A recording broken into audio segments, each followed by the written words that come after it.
Purihin natin ang Diyos sapagkat tayo ay tinipon sa pagdiriwang ng 157th Foundation Anniversary ng parokya. In 1754, a catastrophic eruption of the volcano dramatically altered the geological landscape. The river was buried under layers of solidified volcanic material, giving rise to a new land, what is now the town of Lemery.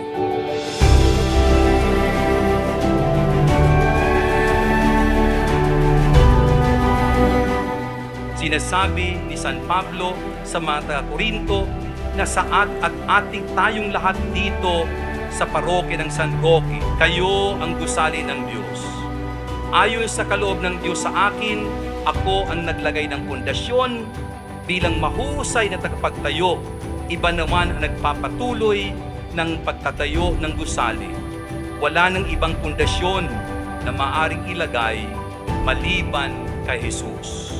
Buong galak at paggalang tayong pumasok sa tahanan ng Panginoon.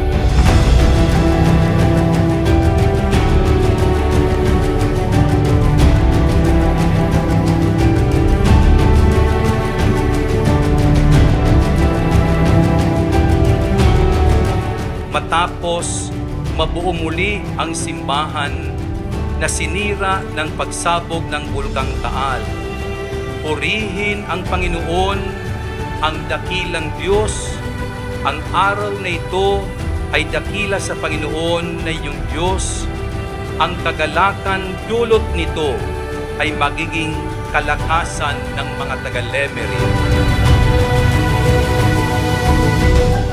Kaming naririto ngayon at ng lahat ng paririto sa darating na panahon na magdiriwang ng dakila mong mga misteryo ay sa wakas magkasama-sama sa banal mong lungsod sa kalangitan. Hinihiling namin ito sa ngalan ni Kristo kasama ng Espiritu Santo magpasawalang hanggan.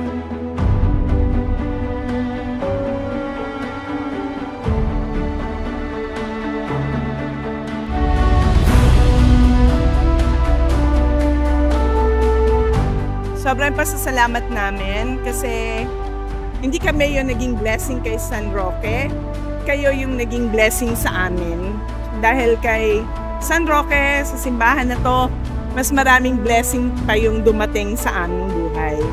Natuto po kami magbigay, lalo na sa simbahan, dahil kulang pa to sa binigay ng Diyos sa atin, sa ating buhay.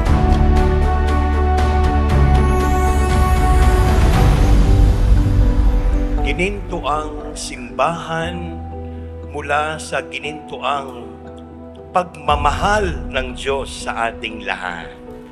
Ginintuang simbahan dahil sa mga ginintuang pusong nagmamahal sa Diyos.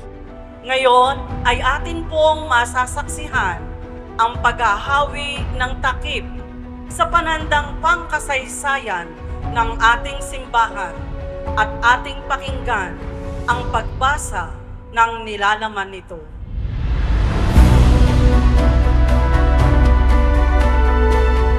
Galak at pasasalamat ang linalaman ng damdamin ng mga taga rito sa Lemery na napagmasdan na kahit na gumuhit ang bakas ng bitak sa simbahan, buo pa rin kayo.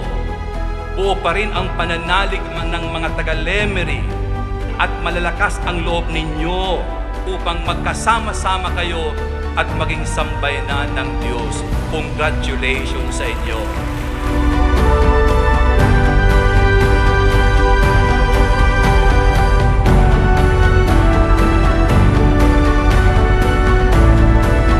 Archdiocesan Chancery Archdiocese of Lipa, Decree of Dedication.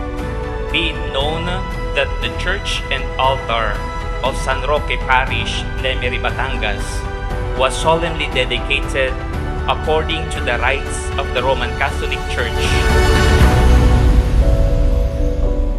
Kung meron man kayong simbahan na maganda sapagat kayo ay iisa sa pagmamahal